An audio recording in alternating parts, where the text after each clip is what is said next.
plate of how to think global while acting locally to African aspiration and distinct cultural realities.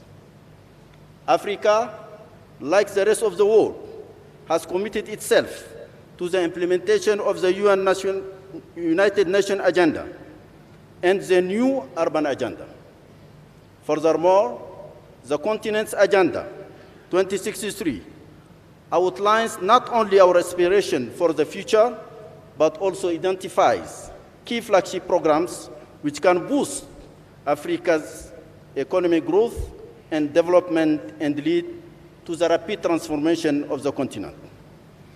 The three agendas have powerfully captured the role of cities and their envisioned cities that fulfill their social, economic, ecological, and political function in an inclusive manner. At the continent level, the African Union has developed a regional framework for the implementation of the new urban agenda. The AU has developed also the African Charter on Values and Principles of Decentralization, Local Governance, and Local Development to facilitate implementation of decentralization, which remains a challenge in many countries. This instrument serves as a sound foundation for guiding the development of our cities, as well as clarifying your role as local authorities in intermediary cities. With your experience and key role as mayors and governors, it is now up to you to make sure that these valuable tools become an integral part of your urban management to ensure the decentralization and urbanization we want.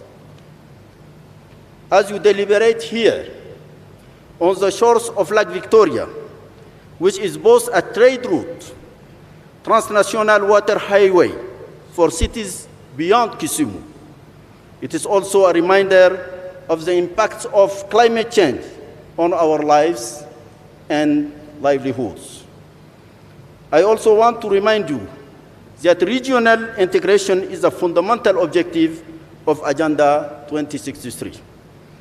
The African Free Trade Area Agreement, AFCFTA, can be seen in action here in KISUMU, a vibrant city that trades with neighboring counties and countries, facilitating the free movement of goods and people for the shared prosperity far beyond the shores of Lake Victoria.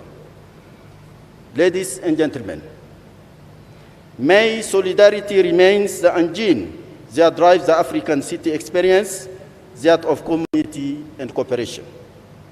As I conclude, it is my hope that as you share experiences and take stock of how local governments, policymakers, and citizens are working together to meet this aspiration, that they remain underpinned by the principle of African solidarity that we brought with us from our villages. It is my appeal, therefore, to you, honorable ministers, mayors, and senior government officials, to prioritize the signing and ratification of the Charter on the principle of decentralization and local governance and that of public service and administration. I wish you fruitful deliberations and thank you for your kind attention. Merci, asante, erokamana. Thank you. Thank you so much, His Excellency Musa Faki, the Chairperson of the African Union Commission. Thank you for your candid words, sir.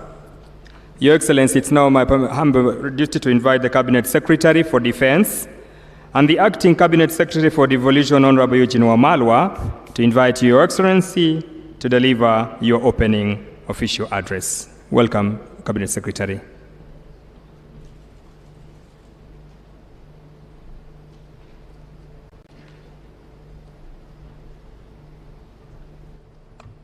Your Excellency, the President of the Republic of Kenya,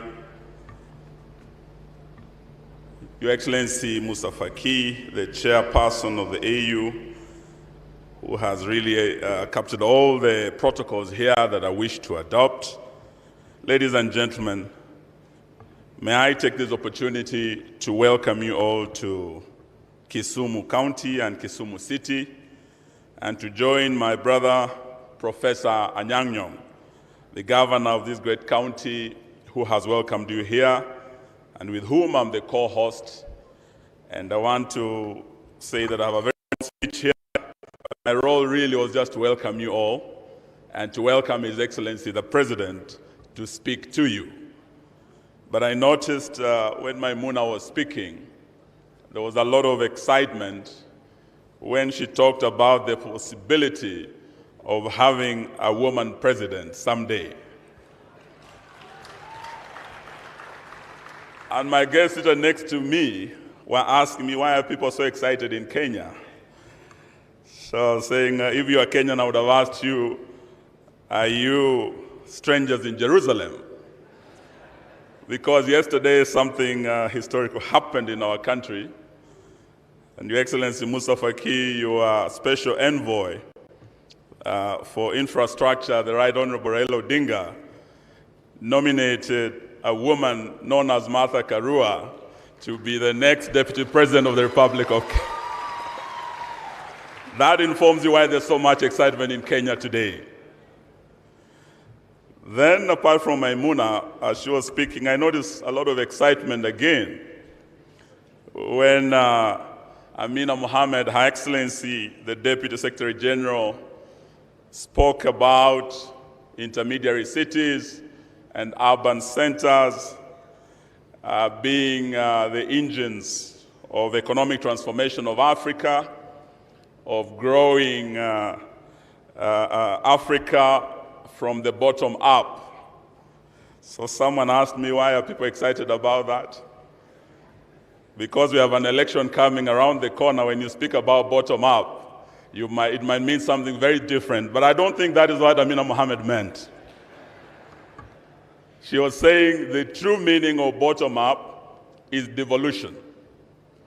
It's bringing more resources down to our counties, to our subnational governments, and turning them into engines of socioeconomic transformation of our country and our counties.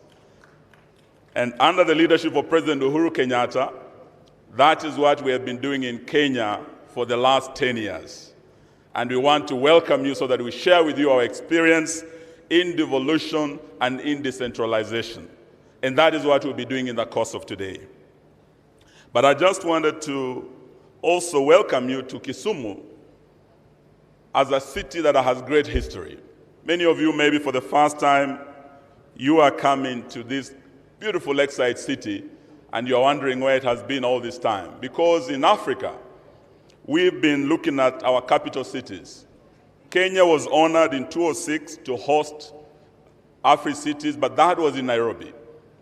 And we've been to the other capitals of Africa where we've held AFRICITIES, and we're very grateful to UCLGA for giving us the opportunity as Kenya, as KISUMU with Professor Anyang' Nyong'o, to be the first intermediary city in Africa to host AFRICITIES. The scripture said, who much is given, much is expected. Indeed, you put your faith in us, but you also gave us a lot of responsibility. And we know much is expected of us. And I must thank all those we've worked together to ensure that this day is a success. And I must thank, starting with Professor Nyong'o and his team. You have done well, Prof. If I was a voter in KISUMU, I would have said, teach tire tano tena. You have done extremely well. But my colleagues in national government, in cabinet, I must thank you, because we have walked a long way under the leadership of our president to make this a success. And I want to single out my colleague C.S. Macharia, with whom we have worked, with his PSs in charge of housing, PS Hinga, with the PSs in charge of roads, PSs in charge of transport to expand our airport here, to do our roads, and to make this day a success. I must also thank my PS, Korir. I think he's here with us. He's done a wonderful, wonderful job with our devolution team to make this day a success. And before I invite His Excellency the President, just to give you a little history about Kisumu. This city has a great history, like other cities in Africa, in Europe, and across the world. It has a long history that stretches back to the Victorian era.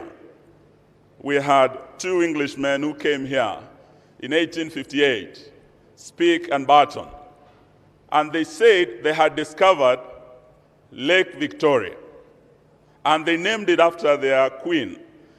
Before they came, the community living here, the Luo community, called Lake Victoria Namlolwe. The Luyas lived here, they called it Enyanja Yawalude. When you go to the Rwandese, they call the lake Enyanza. But Speke and Barton came and said they were the first people to discover Lake Victoria, and they named it after their queen. That is how Lake Victoria came to be. The second thing that happened was the British now came in to open up the hinterland of Africa to connect the port of Mombasa and the port of Kisumu. And this is one lesson we want to take away as Africa, the importance of infrastructure in developing intermediary cities, in growing intermediary cities. Indeed, Kisumu grew as an accident, and it came out of a huge debate in the British Parliament when Henry Loballoch called this a gigantic folly. Building a train from Mombasa to Kisumu looked like an impossibility then. In 1896, they started. And it was opposed by the British Parliament. But it went on through a lot of challenges. Winston Churchill came and said, this was not a folly. In fact, it was a brilliant conception. And it was an art of the British tradition of muddling through things. So they muddled through a lot of politics back home to get on the ground. There were lions who were man-eaters in Savo. They muddled through the Savo. They had a tsetse attack. Faced the Maasai warriors, very fierce Nandi warriors. But they muddled through it, and by 1901, they arrived here in Kisumu. It was then called Port Florence. As we speak today, this is one of the most transformative infrastructural developments in Africa. We are happy that after our president took over, we have continued to invest as national government in this infrastructure. We have a standard gauge railway that has been built during this administration, all the way from Mombasa. It's now in Naivasha. It will come to Kisumu. We know that it was not easy to do that, but again, we are transforming this city because of that infrastructure.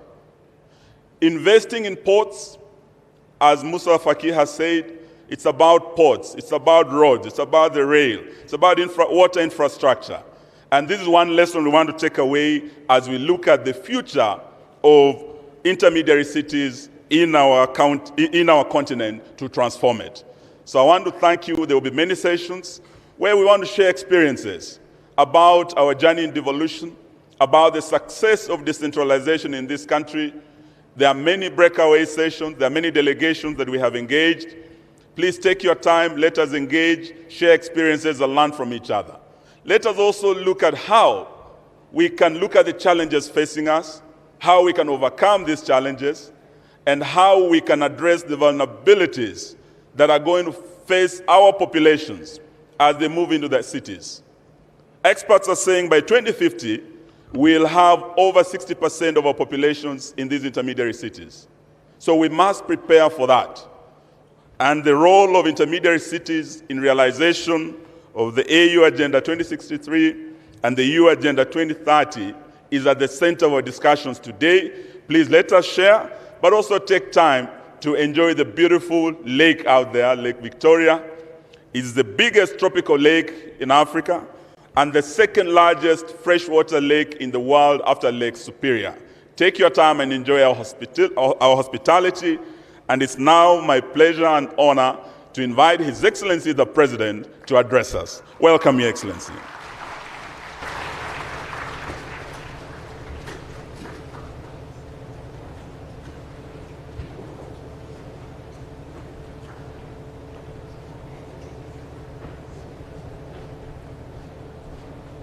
Thank you all very much. Thank you, thank you. Please be seated, thank you. Your Excellency, the Chairperson of the African Union Commission, Musa Faki Mahamat, my dear friend and brother, Danny Ford, the President of the United Cities and Local Government of Africa, Christine Ba Dutume, the Governor of KISUMU, Professor Anyang, all Excellencies, delegates, distinguished guests, ladies and gentlemen, let me begin by saying it is a great honor to welcome you all to Kenya and to our lake city of KISUMU for this 9th edition of the AFRICITIES Summit. Indeed, I join everybody else in thanking the county government of KISUMU, led by Professor Anyang, and indeed the people of KISUMU for hosting this conference, and indeed for the warm reception and hospitality which I am sure they will extend to all our visitors from across the globe. We are convening here at a very unique time in the history of our region and the world, and our efforts to build our economies back from the devastating effects of COVID-19 pandemic have been slowed by a myriad of events on the international scene, events which in many circumstances have put multilateralism as we know it under immense stress. However, I do believe that this summit reaffirms our resilience and our shared common goal as brothers and sisters within the African continent of making our towns, our cities, and indeed our metropolitan areas better. We have amongst us delegates from approximately 110 countries from all over the world. And I believe that this is a summit not just of thinkers, but also of doers. And we are therefore called upon to bring tangible, practical, and sustainable solutions to the challenges facing Africa's urban areas. Recognizing that this noble goal is not a task solely for governments, we also have amongst us members from civil society organizations, representatives of our African diaspora, economic actors, policy experts, researchers, academicians, financial institutions, as well as development partners. These diverse actors all share in our objective of strengthening the role of local and regional governments in the development of our continent, as well as accelerating the integration and unity of Africa by creating linkages between nations and cities on our continent. So on behalf of the people of Kenya, I am particularly grateful to the leadership of the United Cities and local governments of Africa for choosing KISUMU as a host city for this year's AFRICITIES Summit, the first such intermediary city to host such a conference. For centuries, this particular intermediary city of KISUMU has been a melting pot of different cultures, a hub for trade, and a gateway into Eastern and Central Africa. And so in this context, I do invite you all to join in this continental moment of taking stock and reflecting, learning, as well as planning under this year's theme, of the role of intermediary cities of Africa in the implementation of our Agenda 2030 of the United Nations and our very own African Union Agenda 2063. This year's summit is most apt as the summit comes at a time that is critical when our continent of Africa is facing rapid urbanization and the challenges of future cities are increasingly coming into sharp focus, more so after the shocks of the COVID-19 pandemic. Cities and local authorities around the world have played a key role in the response to COVID-19. They were our first line of defense.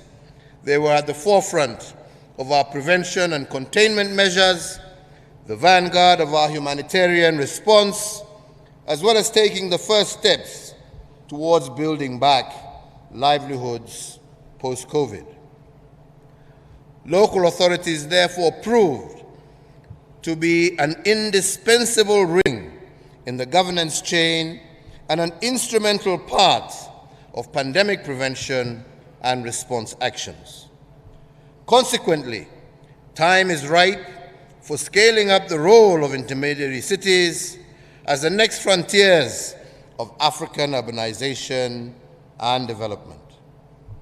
I say this because in Africa, an unprecedented rate of urbanization has propelled intermediary cities to stand at approximately 1,086. Intermediary cities like KISUMU, where we are today, are home to approximately 174 million people, representing about 36% of our continent's total urban population and contributing about 40% of our continent's GDP. So as we convene to deliberate on how we can establish a shift towards a new urban paradigm and unleash the potential of intermediary cities in fostering inclusive development and the realization of our SDGs and all other social economic development initiatives, we must keep in mind that Africa is becoming increasingly urbanized. The traditional rural focus within development plans risk marginalizing a growing section of our population, one which will soon be the majority. This is not to say that our rural areas should take a back seat. Rather, it is to recognize that our development plans must be in tune with the realities of rural-urban migration and the concentration of large populations in small and often unplanned settlements in metropolitan areas. This calls for proper planning to create smart cities that meet future urbanization challenges, plans that address the emerging needs related to food security, health, shelter, environmental conservation, as well as infrastructure. The need for proper urban planning was clearly demonstrated during the peak of the COVID-19 pandemic, when it became necessary to support those living in informal settlements in our cities and urban areas with food rations, as well as the provision of sanitary facilities. So, ladies and gentlemen, the challenge of our time is therefore to make our intermediary cities and municipalities sustainable and fit for all our citizens. Accordingly, this summit has the task of providing the continent with a comprehensive and achievable roadmap on how our intermediary cities can contribute towards the implementation of the Agenda 2030 of the United Nations, as well as our own African Union Agenda 2063. Here in Kenya, for example, the national government has over the last 5 years been implementing projects and programs geared towards improvement of lives of our people through the achievement of the SDGs. This has been under the auspices of our National Economic Blueprint, our Kenya Vision 2030, and its medium-term plan, the Big Four, and the agenda espouses provision of a decent roof over many more heads at affordable costs, at affordable healthcare for all, value addition by increasing manufacturing and jobs, as well as ensuring food security for all our people. We have also embarked on a slum upgrade program that is spread across our country, notably in our capital city of Nairobi and the intermediary cities of Mombasa and Kisumu, as well as our youngest city, that being the city of Nakuru.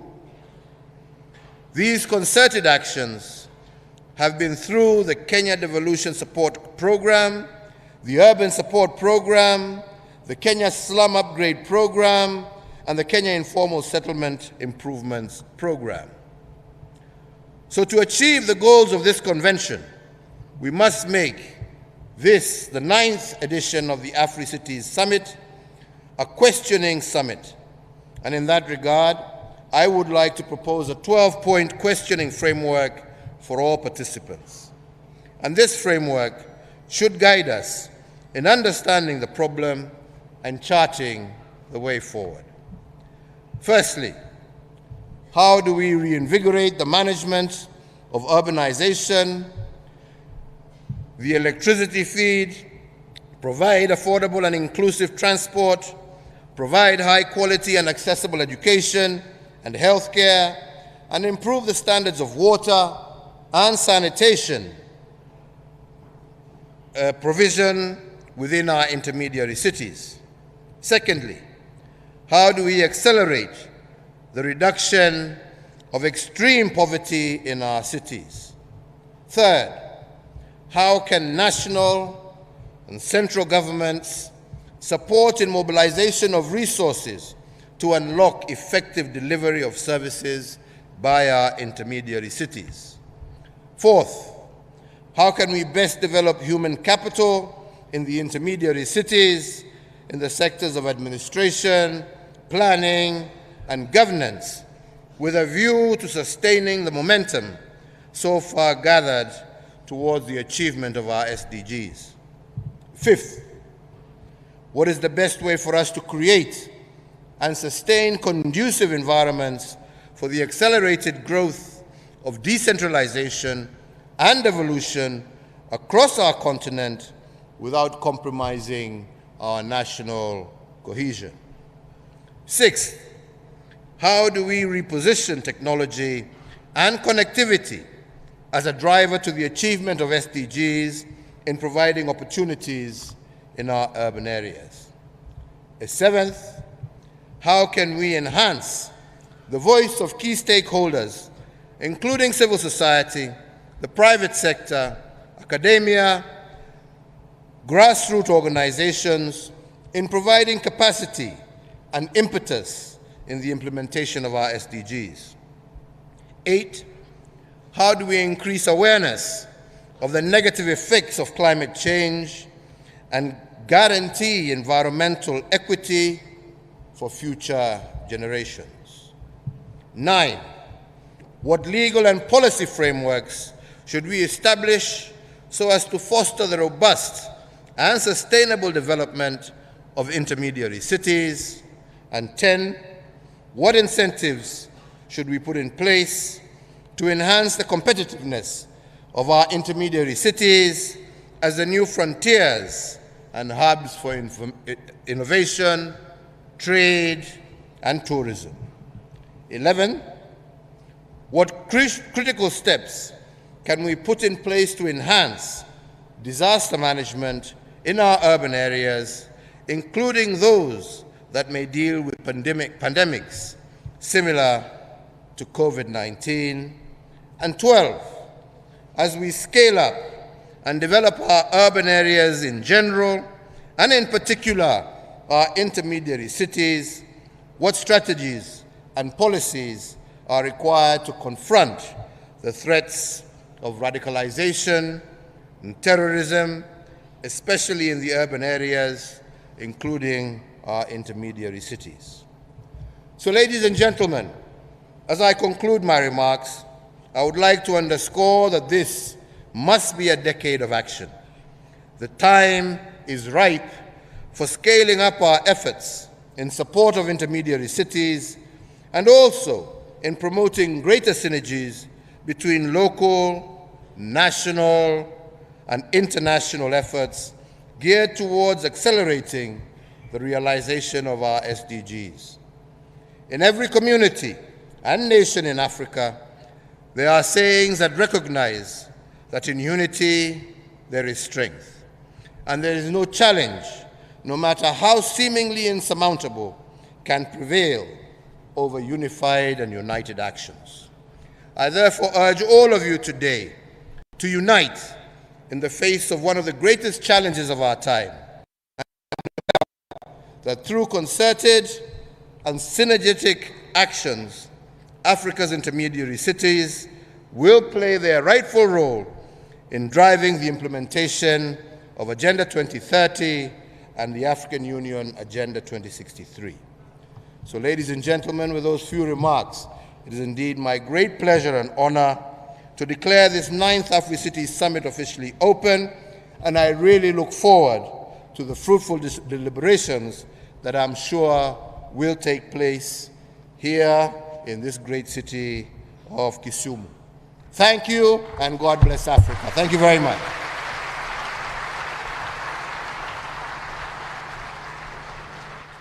May we give His Excellency a moment as he takes his seat.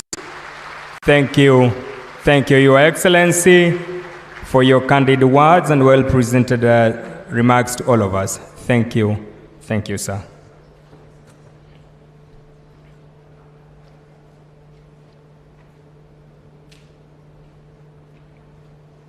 Thank you. Please be seated. With your permission, sir, Your Excellency, we will now move to our next segment of our program, which is the high-level dialogue on infrastructure and urban development. And I kindly wish to introduce the moderator and invite him to the podium, and that is none other than the Kisumu City County Governor, Professor Anyang' Nyong'o, who will take us through the next program. Welcome, Prof. The video.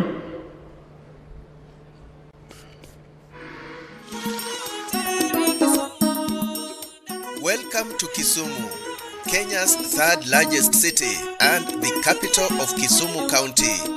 The lakeside city is a place of passion, pleasure, and fun, where humanity interacts with development, where rural hinterland interacts with the city. It is very easy to move in and out of Kisumu. The road network is top-notch. The city is strategically placed. It is the gateway to Western Kenya and the entire Great Lakes region, thanks to Kisumu International Airport, Kisumu Port, and rail transport. The whole package for Kisumu is ready. We're ready to say we want to be a significant city in Kenya, in Africa, and in the world at large. And ready indeed for the upcoming AFRICITIES conference. Having a conference like that with about 8,000 to 10,000 people visiting Kisumu is a great economic stimulus.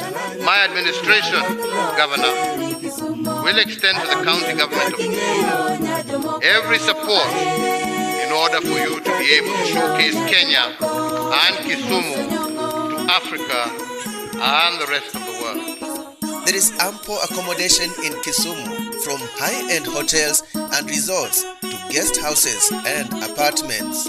We've got several hotels that have opened up into the region. In Kisumu alone, we have 324 hotels. And they have different ratings.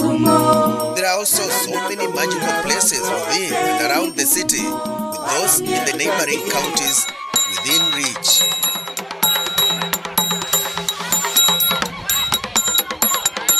The presence of local and international commercial banks, supermarkets, malls and open-air markets is a clear indication of a city ripe for business. The word Kisumu came from the Luo word to trade, or to do commerce, or to borrow. Hospitals are being upgraded through the Ministry of Health and Public Sanitation. Kisumu is going to be a buzzing port city, and therefore that means there's a lot of opportunities. In recreation, Kisumu All-Stars Football Club stands out. Not to forget hockey, volleyball, golf, basketball, and handball, among others. Key educational institutions include the University of Nairobi, Maseno University, Kenyatta University, Mount Kenya University, Jomo Kenyatta University of Agriculture and Technology, Uzima University, and Kisumu National Polytechnic. Kisumu County in general is rich in agriculture too, with rice farming and sugarcane farming contributing to the county's socio-economic growth and has room for potential investors. People are positive about investing in Kisumu in all areas. In agriculture, in industry, in manufacturing, maritime transport, housing is a big area of investment. In tourism.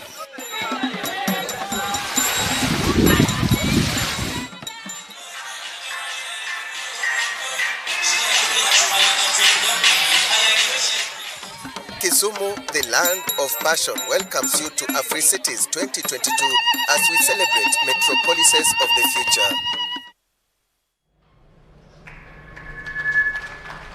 Let us welcome Professor Anyang' Nyong'o. We've seen the hospitality of our county. Thank you very, very much. Ladies and gentlemen, all protocols observed.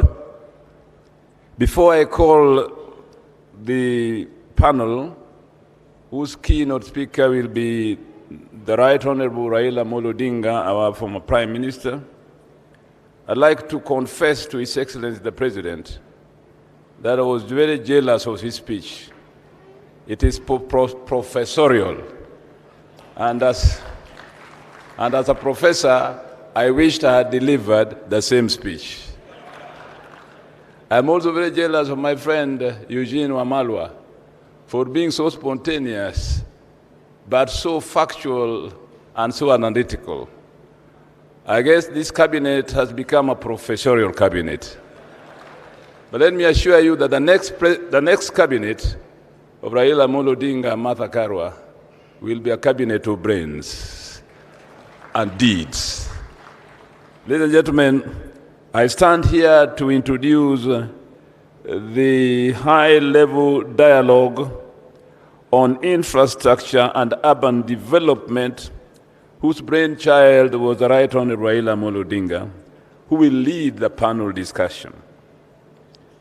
In this panel, high-level panel, we have with us as participants in this panel the chairperson of the African Union, His Excellency Moussa Faki, who has already spoken here, His Excellency Danny Faure, former president of Seychelles, who is actually a Ugandan-born citizen and is a native of East Africa par excellence. I would also like to introduce here Madam Maimuna Mohammed Sharif. She's already spoken here, but as you know, as she was speaking, she's the executive director of UN Habitat, and UN Habitat has been very keenly involved in developing infrastructure in Kisumu and other urban areas. In Kenya, we have had two gurus of infrastructure. When we were in the Kibaki cabinet, the Right Honorable was the Minister for Housing, Public Works and Roads. And I assure you that the roads expansion you are seeing today under His Excellency Uhuru Kenyatta was started then. When I was becoming governor in the county of Kisumu, I had a manifesto. And I said that I would like to expand maritime transport on the lake. The day he was elected, I went to the lake and looked at it and the harbor, and I said, what mistake did I make? This is a matter of task I will never undertake. Thanks to the Prime Minister and the President. If you go to the port today, it's a wonderful work of a modern harbor that has already started increasing maritime transport on the lake. and we do believe that it forms the backbone of the economy of Kisumu. I'd like to give applause to the two gentlemen. It is this keen relationship between infrastructure and urban development that we see all the time. As a road is being built, markets emerge. These markets later will become urban centers. If they do so spontaneously, we have problems. If they do so with a planned future, we have opportunities. The essence of this panel today is exactly to discuss that possibilities of exploiting opportunities given by the infrastructure already being developed in a country like Kenya to be the backbone of the provision of sustainable and resilient urban areas in the future of our nation. Thank you very much.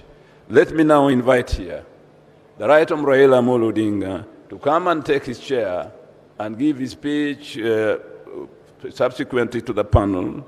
Let me also invite to come and take the chair the former president of Seychelles. Let me invite also the chairperson of African Union, Mr. Faki, and Madam Mamuna, to come and sit over here so that you can see them as the discussions goes on. Ladies and gentlemen, welcome.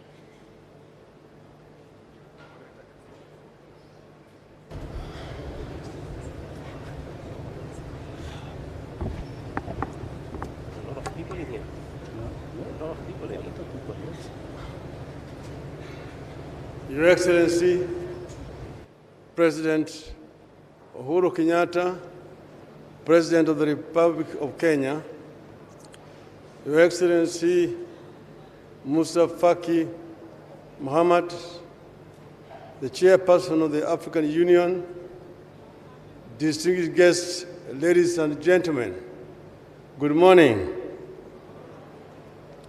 I, like those who have spoken before me, equally very delighted to welcome you here to the city of Kisumu.